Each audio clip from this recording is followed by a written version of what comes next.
আবু হুরায়রা রাদিয়াল্লাহু তাআলা আনহু বলেন, এই থলি আমি বাড়িতে থাকলেও খেজুর খাইছি, সফরে গেলেও থলি থেকে খেজুর খাইছি। শুধু খাইছি তা না, নিজেও খাইছি, আশেপাশে যারা থাকতো তাদেরকেও দিছি, মানুষও দিছি, নিজেও খাইছি। নবীর জমানা শেষ, আবু বকর সিদ্দিক রাদিয়াল্লাহু তাআলা আনহুর জমানা আসলো। সিদ্দিক আকবরের ফুল জমানাতেও আমি এই থলির ভিতর থেকে খেজুর খাইছি, মানুষে দিছি। সিদ্দিক আকবরের জমানা গেল, হযরত ওমর ফারুক রাদিয়াল্লাহু তাআলা আনহুর জমানা আসলো। 10 বছর ওমর তিনি খেলাফত চালাইলেন। এই 10 বছরও আমি থলি থেকে খেজুর খাইছি, থলি থেকে খেজুর মানুষে দিছি। খেজুর কখনো শেষ হয় না, অথচ আমার দেখা মতে নবী 6টা খেজুর রাখছিলেন। আর আস্তে কো সুবহানাল্লাহ। উসমান গনি রাদিয়াল্লাহু তাআলা আনহুর জামানা, ওমর শহীদ হলেন। উসমান গনি রাদিয়াল্লাহু তাআলা আনহুর জামানা, খলিফাতুল মুসলিমিন হযরত ওমর তিনি চলে গেলেন, হযরত উসমান খলিফা হলেন। উসমানের জামানাতেও আমি খেজুর খাইলাম, মানুষে দিলাম। কিন্তু যেদিন হযরত উসমান শহীদ হন, ওনার বাসভবনটা দুশমনরা ঘিরে ফেলছে, চতুর্দিক দিয়ে ওনার বাসভবন ঘিরে ফেলল। এই অবস্থায় হযরত আলী রাদিয়াল্লাহু তাআলা আনহু উসমান গনি রাদিয়াল্লাহু তাআলা আনহুকে যে বলছিলেন, খলিফাতুল মুসলিমিন একটু অনুমতি দেন, যে কয়টা বান্দর গেটের চতুর্দিকে দাঁড়ায় আছে আপনাকে হত্যা করার জন্য, শহীদ করার জন্য, এই বানরগুলির জন্য আমি একা আলী যথেষ্ট, খালি আপনি অনুমতি দেন। অনুমতি শুধু দেন। কিন্তু হযরত উসমান বলেছিলেন, আলী, যেই মদিনায় আমার নবী শুয়ে আছেন, এই মদিনায় আমি উসমানের কারণে রক্ত জড়ুক, এটা আমি পছন্দ করি না। ওরা আমাকে শহীদ করলে যদি মনে করে এদের মনের ইচ্ছা পূরণ হবে, অসুবিধা নাই, আলী বাধা দিও না। আমি আজ স্বপ্নে দেখেছি মায়ার নবী আমাকে বলেছেন, ওসমান তুমি আজকে রোজা রেখেছো, কিন্তু ইফতার করবা আমি নবীর সাথে। এতে আমি বুঝে গেছি রে আলী, আজ ইফতারের আগে আগেই আমি শহীদ হব, আর নবীর সাথে জান্নাতে গিয়ে ইফতার করব। উসমান তেরা নাম সে ইসলাম রহেগা, उस्मान तेरा नाम से इस्लाम रहेगा, दुनिया की सखावत में तेरा नाम रहेगा, दुनिया की सखावत में तेरा नाम रहेगा, हैदार तेरा नाम से इस्लाम रहेगा, दुनिया की शजाअत में तेरा नाम रहेगा, दुनिया की शजाअत में तेरा नाम रहेगा। মুসলমানের আওয়াজে কও আল্লাহু আকবার। তাহলে কি বুঝলাম? হযরত আবু হুরায়রা বলেন যে হযরত উসমান শহীদ হয়েছেন। উসমান শহীদ হয়ে গেছেন এই খবর শোনা মাত্রই মদিনার মানুষ পাগল পারা হয়ে তারা দৌড়াইতে লাগলো। আমিও ঘর থেকে দৌড় দিছি, হযরত উসমান গনি শহীদ। এই খবর শুই না মদিনার মধ্যে একটা হইচই পড়ে গেল। ওই যে আমি ওই সময় দৌড় দিছিলাম, তখন আমার খেজুরের থলিটা কই পড়ছে আমি জানি না। ওই খেজুরটা ওই দিন খেজুরের থলিটা হারাইছে, নতুবা যতদিন দুনিয়া থাকতাম এই থলি থেকে খেজুর পাইতাম আর খাইতাম। তাহলে নবীর হাতের বরকত আসেনি না নাই? জোরে খন। ওই যে উটের লাগাম রসুল ধরছেন, নবীজির হাত লাগা মাত্রই উটের শক্তির মধ্যে বরকত বাড়াই দিছে কেডা? অল্প সময়ের ভিতরে বান্ধবীদের সবরে ফালাইয়ে চলে গেছেন। আর হালিমা সাদিয়া কইছে, ও বান্ধবীরা, যাইবার সময় আসিল উটের লাগাম আমার স্বামীর হাতে, আর এখন উটের লাগাম রাহমাতুল্লিল আলামিনের হাতে, এজন্য উটের শক্তির মধ্যে বরকত বেড়ে গেছে। ভাইরা বন্ধুরা, এইগুলো আবার রসুল সাল্লাল্লাহু আলাইহি ওয়াসাল্লামের জন্মের পরের কিছু কাহিনী। রসুল যুবক হলেন, 25 বছরের যুবক। নবীজি চাকরি করবেন, আল্লাহ নবীর ভাল লাগে না বেকার থাকতে। চাচা আবু তালিব রে বলতেছেন, চাচা আমার একটা কাম ধরাইয়া দেন, আমি বেকার ভালা পাই না। রসুলের চাচা আম্মাদান খাদিজাতুল কুবরা রাদিয়াল্লাহু তাআলা আনহা, মক্কার সবচেয়ে ধনী নারী, আন্তর্জাতিক মানের ব্যবসায়ী, আম্মাদান খাদিজাতুল কুবরা, যার আন্ডারে অনেক মানুষ চাকরি করে, ওনার বাড়িতে রাসূলকে নিয়ে হাজির হলেন। খাদিজা, তোমার ফ্যাক্টরিতে কোনো চাকরি আসেনি?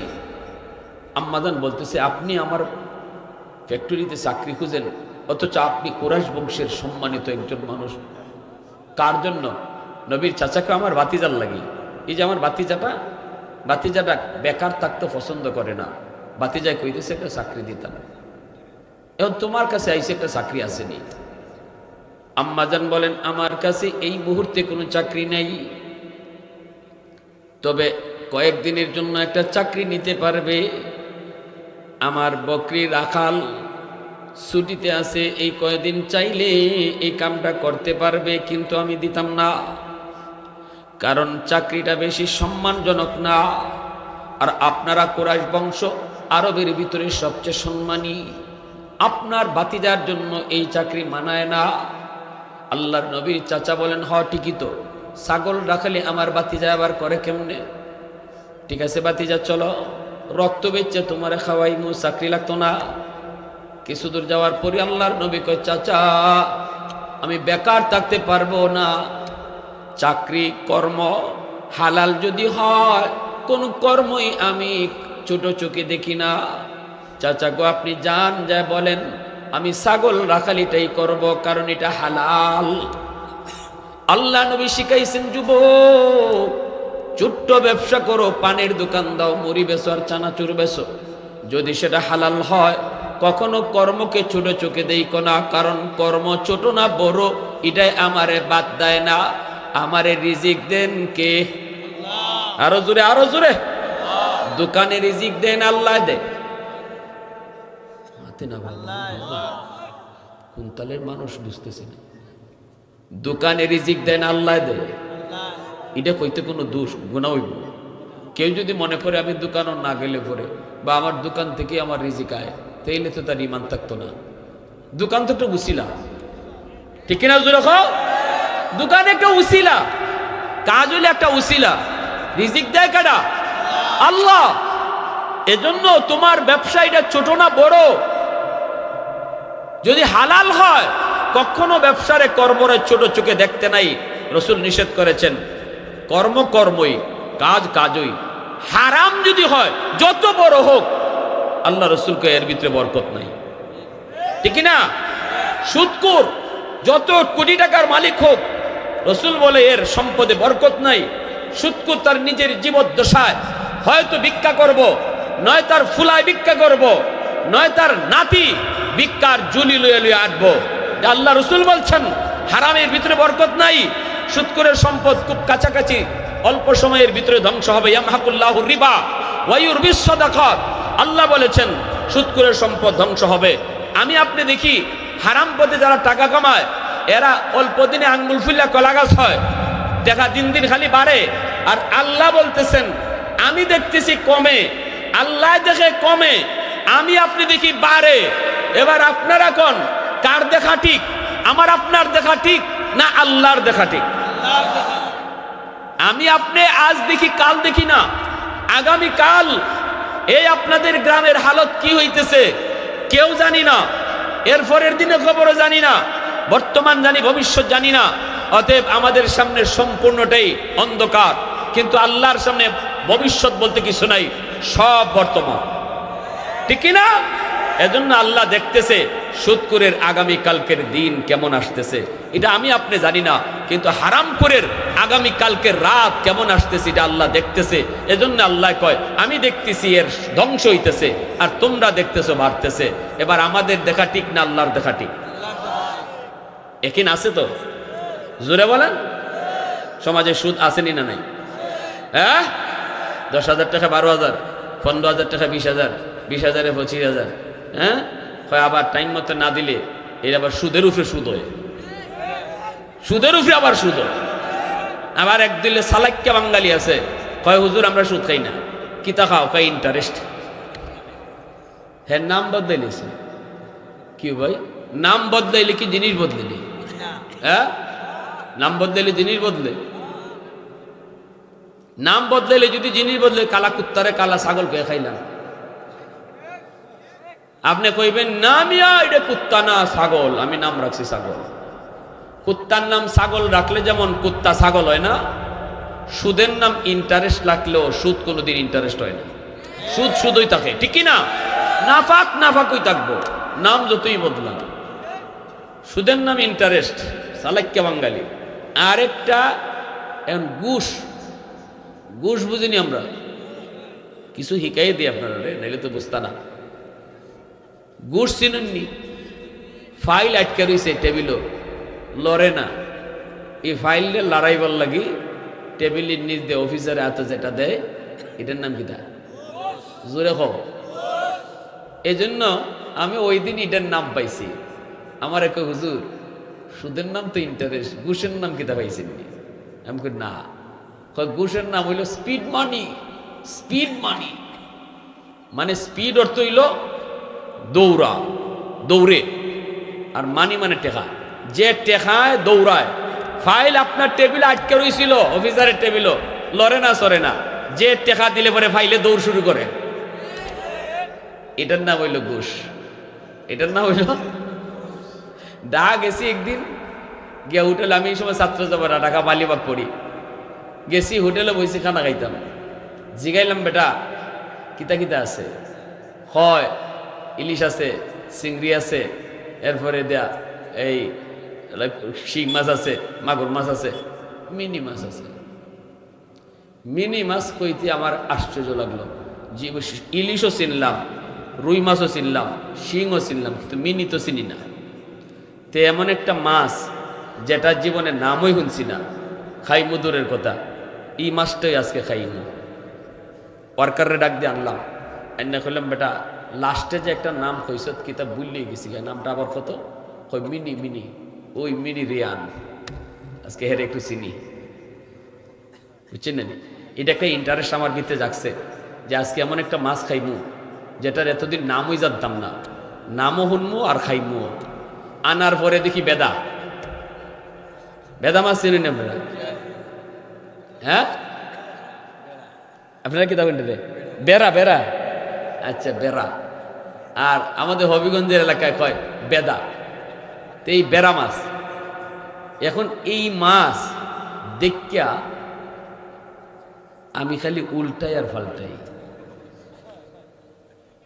মাছটা যে ঘটনা রাখি নিশ্চিত হইলাম 100% এটা বেড়া। এটা ডাকলে এদিকে এদিকে এদিকে বাজান, তুই এদিকে আয়। কি আনছো? কই মিনি। ইডের নাম মিনি? কই হ। আমি কই বেড়া, এটা তো বেড়া, তোর মিনি কইছে কেটা? ই মাছ তো মাগ নাও খাই না, তোর কাছ থেকে টেকা দেখে না খাইতাম। কয় বাড়ি কই আপনি? হে আমার উল্টা কয়। আমি কই এখন তো আমার ইন্টারভিউ দেওয়ান লাগবে এর কাছে। পরে গেলাম বাড়ি, হবিগঞ্জ সিলেট। কয় জন্যই আপনাদের এলাকায় এটারে বেদানা বেড়া কয়, আর ডাকা ইয়া এটা মিনি হয়। তখন আমি বেদা খাই আর কই রে, কইলাম রে বেড়া, তুই সিলেটের সীমানা পার হয়ে বলে মিনি হয়ে গেলে। হ্যাঁ, এই যে সীমানা পার হয়ে সে মিনি হয়েছে, এই সে সেই সে। কোন তো মাছ কোনোদিন বদলিছে? মাছ কি বদলিছে না নাম বদলিছে? জোরে খন। নাম বদলিলে কি জিনিস বদলে? যে সমস্ত মানুষের সুদ খায় ইন্টারেস্ট কইয়া, এর নাফাক নাফাকই খায়, নাফাক কোনোদিন ফাঁক হয় না। যারা ঘুষে স্পিড মানি কইয়া নিতেছে এরাও নাফাকই খাইতেছে, ঠিক কিনা? আরো জোরে কন, ঠিক কিনা? রাসূল সাল্লাল্লাহু আলাইহি ওয়াসাল্লাম বলতেছেন, চাচা আমি হালাল কর্ম এটা যেমনই হোক আমি ছাগল রাখালি করতে রাজি আছি, আপনি যায় কোন আমি এই চাকরি করবো। নবীজি চাচা বলতেছে, ভাতিজা একটু বুঝে হো ভাতিজা, আমরা কুরাইশ বংশের লোক, ছাগল রাখালি চাকরিটা তুই নিবি, এটা তোর সাথে মানায় না। রাসূলকে চাচা আবারও বলতেছি, হালাল কোনো কর্ম এটারে কোনোদিন হেয় করতে নাই। এটা ছোট হোক, কাজটা তার ছোট হোক, এই ছোট কাজের বিনিময়ে আল্লাহ বরকত বাড়াইয়া দেব যদি হালাল হয়, ঠিক কিনা? হারামের দ্বারে কাছে যায়েন না, হারামে আরাম নাই, হালালের ভিতরে আল্লাহ আরাম রাখছে। একবেলা খাইবেন, একবেলা খাইবেন না, তবুও সুদকুরের কাছ থেকে সুদের টাকা আনেন না। কারণ সুদকুর শুধু যে টাকা দেয় এ না, যে সুদের টাকা আনে এও সুদকুর। লানা রাসূলুল্লাহ সাল্লাল্লাহু আলাইহি ওয়াসাল্লাম আকিলার রিবা ওয়া মুকিলাহু ওয়া কাতিবাহু ওয়া শাহিদাইহি। 4 দলকে রাসূল সুদকুর বলছেন। যে সুদের টাকা লাগায় হেও সুদকুর, যে সুদের টাকা আনতে যায় এও সুদকুর। যে সুদের টাকা আনতে যায় সে কিন্তু ধনী না, গরিব, ঠিক না? সে বিপদে পড়ে আনতে গেছে, তাহলে ধনীও সুদকুর, গরিবও সুদকুর যদি সুদের টাকা আনতে যায়। আর হইল যে সুদের সাক্ষী থাকে, আর 4 নম্বর হলো যে সুদের লেনদেন লেখে। এই 4 দলকে রসুল বলছেন সুদকুর। কিয়ামতের ময়দানে 4 দলের শাস্তি সমান হবে, 4 দলের শাস্তি সমান হবে। এজন্য যাবেন না। আল্লাহ রসুলের চাচা নিয়ে আসছেন, এসে বলতেছেন খাদিজা এই ছাগল রাখালিটা আমার বাতিজারে দিয়ে দাও। বাতিজা এটাই করব। অল্প দিনের জন্য নবীজি চাকরি নিলেন। এইদিকে মায়ার নবী, দয়ার নবী, তিনি ছাগল রাখালি শুরু করলেন। নবীজি দায়িত্ব নেওয়ার পর ছাগলগুলির চেহারা দিন দিন সুন্দর হতে লাগলো। ফেটটা মোটা কইরা ঘাস খাইয়া বাড়িতে আয়। আম্মাদান খাদিজাতুল কুবরা মনে মনে কয়, আগে তো আমার ছাগলে এত পেট মোটা কইরা বাড়িতে আইতো না, এত খানা খাইতে পারতো না, এত খানা পায় কই।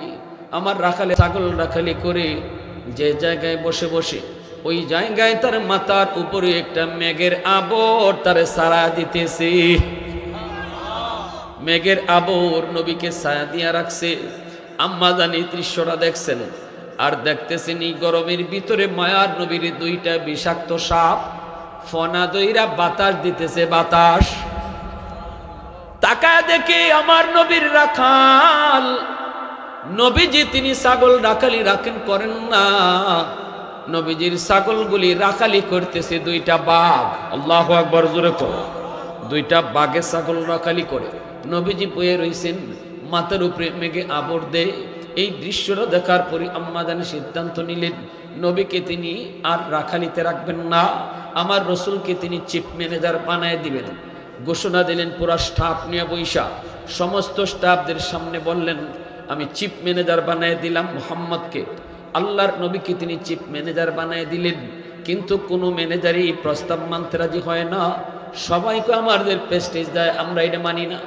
এইদিকে আম্মাদান রসুল্লে বলেন আপনি সিরিয়া চলে যান 90 দিনের জন্য।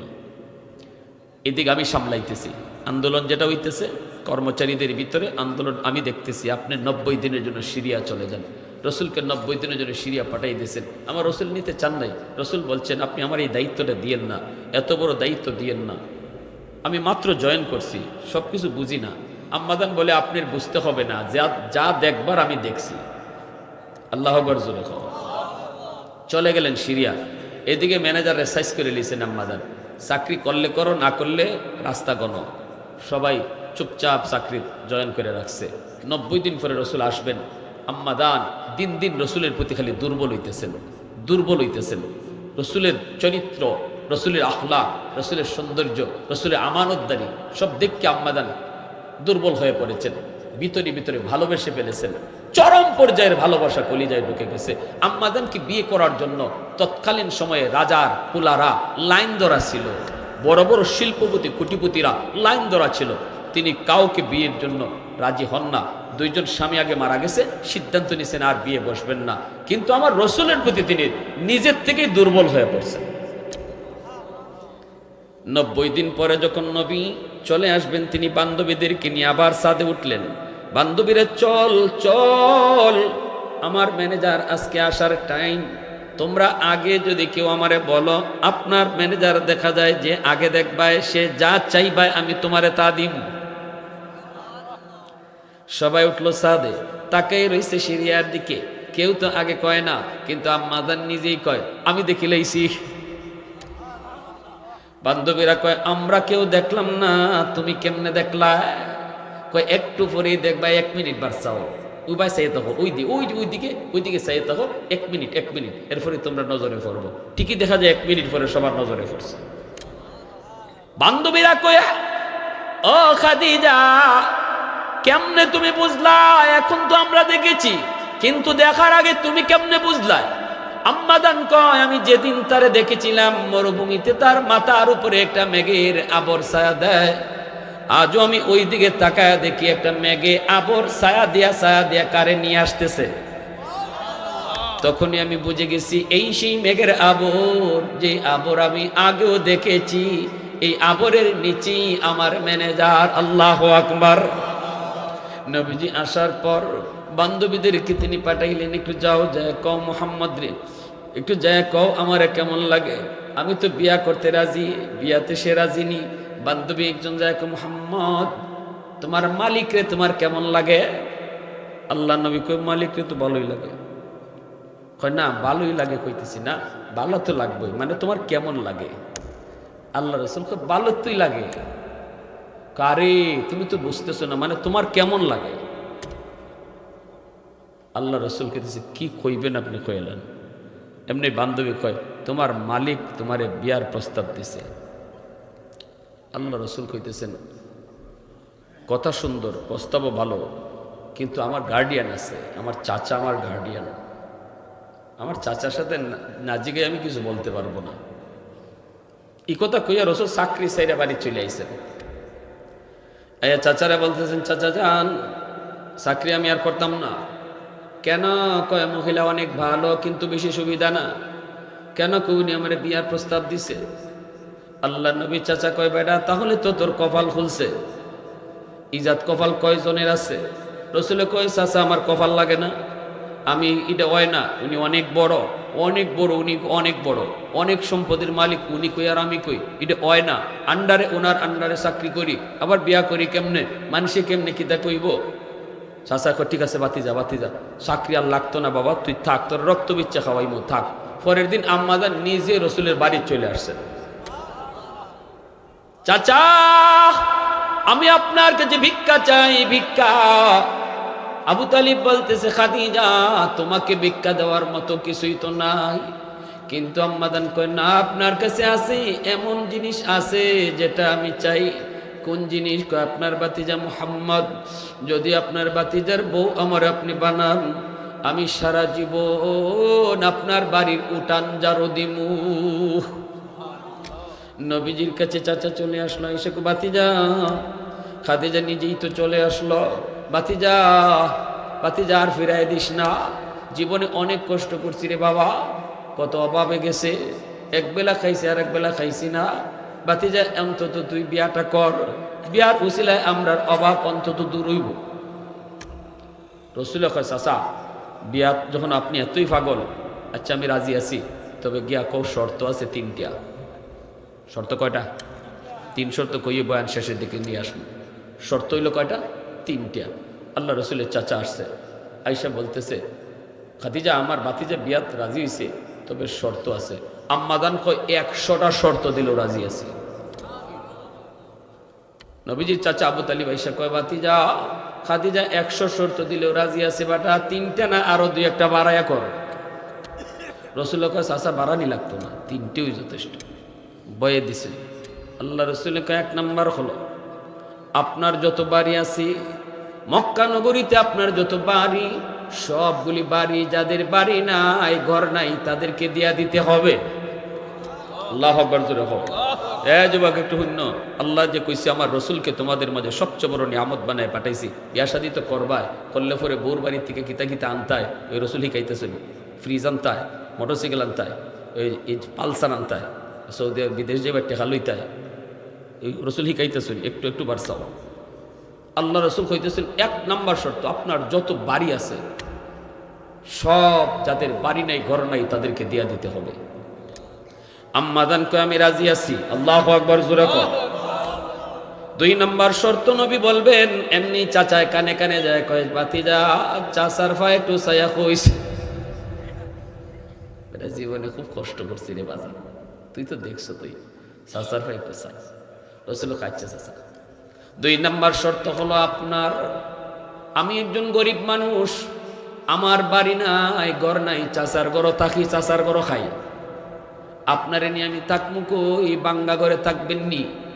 আমার ঘরে চুলায় আগুন জ্বলবে না, একদিন, 2 দিন, সপ্তাহ চলে যাবে, জীবনে কোনো দিন আপনি উপাস থাকেন নাই, বোকা থাকার কষ্ট আপনি টের পান নাই। আমি মুহাম্মদের ঘরে যদি বিবি হইয়া আসেন, তাহলে কতদিন, কত রাত মনে হয় না খায়া থাকতে হবে, পারবেননি? আম্মাজান কয়, আমি সারা জীবন না খায়া থাকতে রাজি আছি। আরো জোরে সুবহানাল্লাহ, আল্লাহু আকবার। আয়ে হাবিবে কিবরিয়া তুম पर सलाम, आए हमारे दिलरुबा तुम पर सलाम, आए इमामुल अंबिया तुम पर सलाम, आए हमारे दिलरुबा तुम पर सलाम।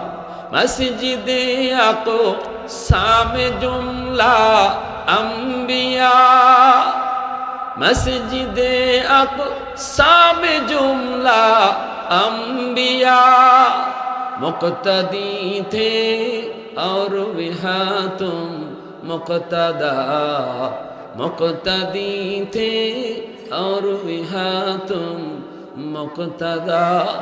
ऐ हबीबे किबरिया तुम पर सलाम, ऐ इमामुल अंबिया तुम पर सलाम। मुसलमाনের আওয়াজে কো আল্লাহু আকবার। এখন শর্ত রইছে কয়টা? জোরে কো কয়টা? চাচা গিয়া কয় বাতিজা রইছে মাত্র একটা, একটু সাইজ রে বা চাচার। রাসূল কয় আপনার যত সম্পদ, চাচা খুশি হয়ে গেছি। এখন খালি কইলি তো বাতিজা বাতিজা কইলা চাচারে দিলাম। আরে চাচারে লাগতো না, যদি খালি নিজেও লইলা তো তো চাচা ওই মালিক, ঠিক না? আমার বাতিজা তো আমারও বাতিজা, বাতিজা বাতিজা। আল্লাহ রাসূল কে আপনার যত সম্পদ, সমস্ত সম্পদ গরিবের মাঝে বন্টন করে দিতে হবে। আল্লাহু আকবার। আম্মাদান বলে আমি এক পায়ে রাজি আছি। আল্লাহু আকবার জোরে কও। তিনটার শর্ত আম্মাদানি মান্না নিলেন, কিন্তু চাচা আবু তালিবে কয় বাতিজা তোর বিয়া তুই কর, আমি গেলাম। এই যে আল্লাহ রসুল বিয়া করলেন, রসুল বিবি সাহেবের সব সম্পদ, একটা সুতাও রসুল রাখছেন না বোর বাড়ির। আর আমি কই ফালসার সারা বিয়া হইতো না। মাতো না খালি মাতো। যৌতুক নেওয়া হালাল না হারাম? সবাই কইছে না, রুগী আছে না? না রুগী আছে, আছে। যৌতুক নেওয়া হালাল না হারাম? এ যুবক, যে গরো যৌতুক খামাইলো ই গরো আলো ধা ফামাইছে, বিষাক্ত সাপ সব রে মাইরা যাইব।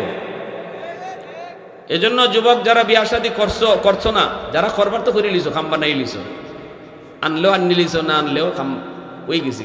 যারা করবায় নিয়ত করো, গুড়াইয়াও যৌতুক খাইতাম না, এমনেও না এমনেও না, ঠিক না নি? হ্যাঁ, আপনার মেয়ে অতই থাকবো, আপনার মেয়ে অতই টেলিভিশনটা দেখবো, আপনার ফুরি অতই খাটো ঘুমাইব। একটা ফ্রিজও মাছ মাংস রাখলে তো আপনার ফুরিই রাখবো, ওইসে নি খান। ফইলা কইলাম কি ইতা পারে না, ইতা পারে না, ইতা পারে না, ইন্না লিল্লাহ, ইতা কিতা কইন, ইতা না যায় তে ওই যে আপনার জিল লাগিয়ে যেতা দিবার দিলাই খাবইছে। আর নাহলে আরেকজন রে দেখো, অন্য ভাই আরেকজন রে লাগাইয়া, এরা এটা চায় না। তবে এই যুগে কি ফালসান না দিলে হয়নি। এই ধরনের ডাইরেক্ট হোক আর গুড়াইও হোক, যৌতুক না হারাম, হালাল না হারাম। সমাজের যুবকরা যদি নিয়ত করে লাই যে আমরা যৌতুক নিতাম না, গোটা সমাজ ভালো হয়ে যাব, ঠিক না? যুবকরা নিয়ত করিলে তো, যুবকরা আব্বা আম্মারে কইতো, বাপরেও কইতো আব্বা ইতা চাইও না, ইতা নিও না। যৌতুকে কোনোদিন ঘরে শান্তি আনে না, শান্তি আনে না। তা আমরাও যৌতুক নেই দিকে জামাইয়ের কন্যার মায়া, কন্যার বাবা কয় মোহর লেখো 20 লাখ, ঠিক না? নিজে রেখো মোহর লেখো 20 লাখ, কেন কম কয় 1 টাকাও কম হইতো না, ভাল সার দিছি না, ঠিক কিনা? নিজে রেখো, ইবাই তুমি নিবা, হিবাই তোমার আটকাইব।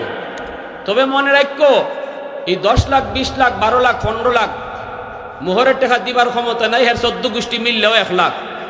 হ্যাঁ লেখাইছো 10 লাখ 12 লাখ, এটা কিতা দেওয়ান লাগে না, খয়রা দেওয়ান লাগে না, সারাইব আল্লাহ কিয়ামতের মাঠে। একবারে সেচ্ছে বাইর করব যারা মোহরের টাকা না দিয়া মারা যাইবে। মোহরের টাকা পরিপূর্ণ সুদ না করে যে স্বামী মারা যাইব, এই স্বামীর বিরুদ্ধে হাসরের ময়দানে বউয়ের মামলা হইব, সবচেয়ে বড় মামলা, জটিল মামলা। এত কলজার টুকরা বউ, কলজা সিবাইয়া খাওয়াইছো, কলজা কাটতে খাওয়াইছো, এই বউ হাসরের মাঠে জামাইরে চিনত না, এক টাকাও ছাড় দিত না মোহরের, একটা টাকাও ছাড় দিত না। এজন্য আলতু ফালতু 10 লাখ 12 লাখ মোহর লেখাইয়া গলাত কাটা হারাইও না, সাবধান। কইবা ভাই আমি 1 লাখের উপরে পারতাম না, কারণ আমার 1 লাখ আছে। আর যদি কন্যার বাপে মনে করুন যে না মোহরের টাকা বেশি না লেখলে আমার ভুরিয়ে কোন সময় তালাক মেরে বই, ঠিক নেই। তবে শূন্য রাখো 20 লাখ না 1 কোটি দিলেও তালাক যে দেওয়ার, হ্যাঁ মোহরের টাকার পাশাইয়া তালাক দেয় না। আমার জানা মতে মোহর যত বেশি হইছে অত তালাক আরো বেশি খাইছে, নানি শুদ্ধ তালাক খাইছে। আর সুন্নতি বিয়া যত আনো হইছে মোহরে ফাতিমি দিয়া সারা জীবন সুখের সংসার চলছে, মোহরের টাকায় তালাক আটকায় না। এজন্য সাবধান, বিয়া শাদী একটা বরকতের বিষয়, বরকতরে নষ্ট করেন না যুবক ভাইরা। এটা সারা জীবনে সুখ শান্তি জড়িত বিয়ার সাথে, এটা খেলনা না, এটা একটা পুতুল খেলা না, এটার সাথে আমার ভবিষ্যৎ প্রজন্ম জড়িত। আমার রসুলের আদর্শের কিছু আলোচনা শুনাইলাম যে আমার রসুল এত বড় ধনী একজন নারীরে বিয়া করছেন, কিন্তু তার একটা সুতাও নিজে নিছুন না। আমরা কারা কারাই আমল করতে রাজি আছি? একটু হাতে আল্লাহরে দেখাই। আল্লাহ তুমি কবুল করো, সবাই বলো আমিন, আরো জোরে হও আমিন। আল্লাহ কবুল করো, মঞ্জুর করো। ও আখির দাওয়ানা আলহামদুলিল্লাহি রাব্বিল আলামিন। একটা কথা, আমি মুসাফির হিসাবে আপনাদের কাছে একটা আবদার